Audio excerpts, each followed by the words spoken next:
Hello दोस्तों, नमस्कार। स्वागत है आपका सक्सेस इन हिंदी अकेडमी। देखिए दोस्तों, आज हम पढ़ेंगे ज्ञानपीठ पुरस्कार।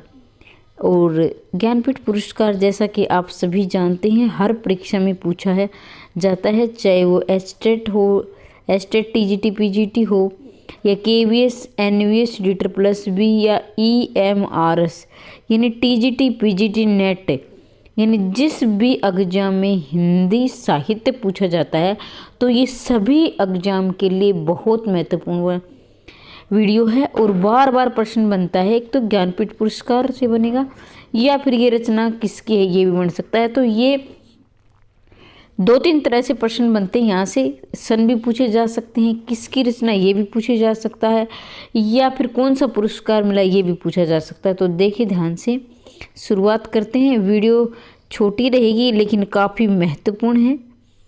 देखें, ज्ञानपीठ पुरस्कार प्राप्त हिंदी साहित्यकार, यानी हिंदी साहित्यकारों किसको ज्ञान पुरस्कार। तो सबसे पहले, कई बार ये भी प्रश्न बनता है कि सबसे पहले ज्ञानपीठ पुरस्कार किसको मिला था हिंदी साहित्य में। तो याद रखेंगे 1968 में सुमित्रा नंदन पंत को चिदम्बरा के लिए, और ये क्या था, काव्य था। तो यहाँ से आपके 4 प्रकार के प्रश्न बनेंगे। कैसे बनेंगे? सबसे पहला तो ये बनेगा कि सुमित्रा नंदन पंत को किस रचना पर ज्ञानपीठ पुरस्कार मिला है? चिदम्बरा पर मिला है। कब मिला है? 1968 में मिला है। हिंदी साहित्य में सबसे पहले ज्ञानपीठ पुरस्कार किसे मिला? सुमित्रा नंदन पंत को मिला। किस रचना के लिए मिला? चिदम्बरा के लिए मिला। कब मिला? 1968 में मिला। और ये क्या है? चिदम्बरा क्या है? काव्य है, नाटक, उपन्यास क्या है? तो ये क्या है? काव्य है। तो ये देखिए, अब दूसरी बार रामधारी सिंह दिनकर को उर्वशी के लिए क्या है? प्रबंध काव्य है। और ये 1972 में, रामधारी सिंह दिनकर को उर्वशी के लिए 1972 में। तो देखिए यहाँ आप ये ट्रिक देखेंगे, उर्वशी, उर्वशी किसके हृदय में बसी? उर्वशी का मतलब तो हृदय में बसने वाले, किसके में? राम के हृदय में बसी। और अब क्या है, कोई किसी के हृदय में बसता है तो वो काम क्या होता है? अच्छा होता है, बेहतर होता है, मतलब बुरा होता है, बेहतर होता है। तो ये आप कहते हो ना कई बार, ये काम तो बड़ा बेहतर हो गया, मतलब बहुत अच्छा होगा। तो उर्वशी क्या है? राम के हृदय में बसी, तो ये काम क्या है? बेहतर है, तो बेहतर। आगे को कितनी नाव में कितनी बार? तीसरी बार 1978 में। तो कई बार आपसे पूछा जाता है, मान लीजिए आप कहीं आपके दोस्तों में, तो आप कहीं घूमने के लिए गए हो, ठीक है, और आपसे पूछा आप नाव में कितनी बार बैठे हो, तो आप ऐसा भी बोल सकते हो, आगे भी मुझे याद नहीं है। आगे का मतलब होता है जानना, ये का मतलब होता है जानना, और ए लगने पर मतलब जानता नहीं हूँ, जानता नहीं, यानी नेगेटिव में जानता नहीं हूँ, ठीक है। तो आपको पूछा जाए कि आप नाव में कितनी बार बैठे हो, तो आप कहोगे अग्गे, मैं नहीं जानता हूँ अग्गे। तो 1978 में क्या मिला? 1978 में। ये क्या है? काव्य है। आगे बढ़ते हैं। महादेवी वर्मा 1982 में यामा के लिए ज्ञानपीठ पुरस्कार। महादेवी, ये क्या है? काव्य है। यामा, माँ, तो देखो माँ, ऐसे तो ऐसे भी या माँ, हमारी माँ कौन है? महादेवी है। हमारी माँ कौन है? महादेवी। माँ, मैं से माँ, मैं से महादेवी, मैं से माँ और मैं से महादेवी, या माँ, मैं से माँ और मैं से महादेवी। 1982 में ज्ञानपीठ पुरस्कार मिला।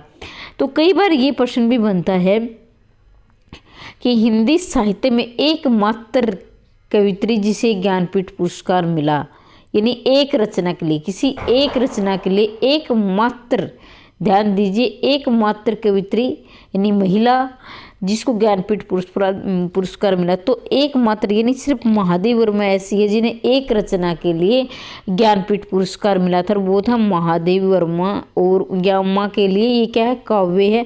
कब मिला था? 1982 में मिला था। ये भी पूछा जा सकता है कि कब मिला था? 1982 में, याद रखेंगे।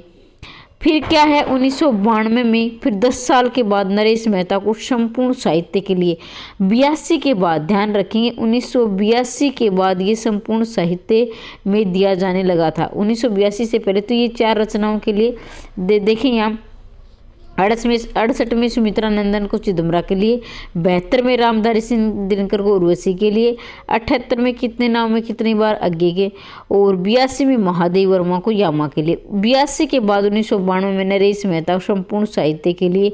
अब क्या है, नरेश मेहता, नरेश किसे, राजा को, हमारे नरेश 92 हो गए हैं, नरेश मतलब होता है राजा, तो हमारे राजा कितने 92 साल के हो गए हैं।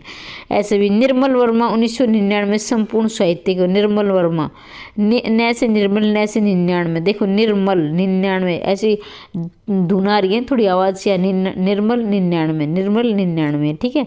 संपूर्ण साहित्य 2-3 बार बोलोगे याद हो जाएगा। 2005 में कुंवर नारायण संपूर्ण साहित्य में, कुंवर नारायण 2005। आपके कितने कुंवर है, कई बार बोलते हैं ना अभी आपके कितने बेटे हैं, कितने बेटा बेटे, तो कुंवर बोलते हैं राजकुमार को, यानी यंग जो लड़के होते हैं उसे कुंवर बोलते हैं, जिसका बेटा यानी बेटा को बोलते हैं कुंवर। तो कुंवर कितने हैं आपके, 2005, यानी मेरे 5 कुंवर है 2005 संपूर्ण साहित्य में। फिर 2009 में श्रीलाल शुक्र एवं अमरकांत संपूर्ण साहित्य के लिए। तो ये प्रश्न काफ़ी बार पूछा गया है, क्योंकि ये देखो इनको संयुक्त रूप में मिला था, संयुक्त मतलब दोनों को इकट्ठा मिला था, तो कई बार पूछा जाता है किसी संयुक्त हिंदी साहित्य में किसी संयुक्त रूप में पुरस्कार मिला है। तो 2 ऑप्शन आपके सामने होंगे जिसमें आप याद रखेंगे, श्रीलाल शुक्र एवं अमरकांत को संपूर्ण साहित्य के लिए 2009 में, ठीक है।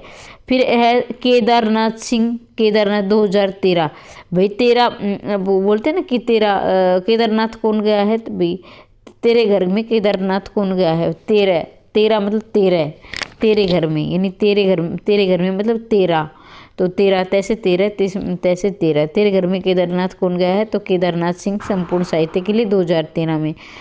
फिर है 2017 कृष्णा सोबती संपूर्ण साहित्य के लिए, सहसे सोबती सहसे 17 भी आप याद रख सकते हैं, सहसे सोबती सहसे 17 2017 में कृष्णा सोबती को संपूर्ण साहित्य के लिए।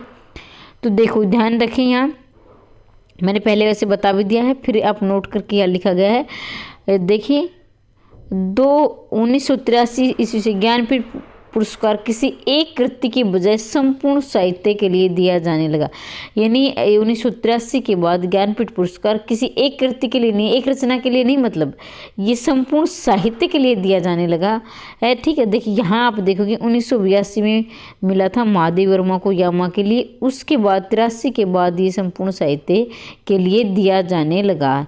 तो ये वीडियो आपके लिए बहुत महत्वपूर्ण है। कोई भी आप परीक्षा दे रहे हो टीजीटी, पीजीटी या नेट की, जिसमें हिंदी साहित्य पूछा जाता है, तो अच्छी प्रकार से याद कर लेना, एक बार समझ में ना आए 2-3 बार याद कर लेना। और ऐसे ही आपकी निरंतर क्लासेस चलेंगी, निःशुल्क रूप से तैयारी करना चाहते हो टीजीटी, पीजीटी, नेट या जिसमें संपूर्ण साहित्य, व्याकरण और एनसीईआरटी पूछा जाता है, तो आप चैनल को सब्सक्राइब कर ले, वीडियो को लाइक कर दे, शेयर कर दें। मिलते हैं अगली वीडियो में, तब तक के लिए जय हिंद, जय भारत।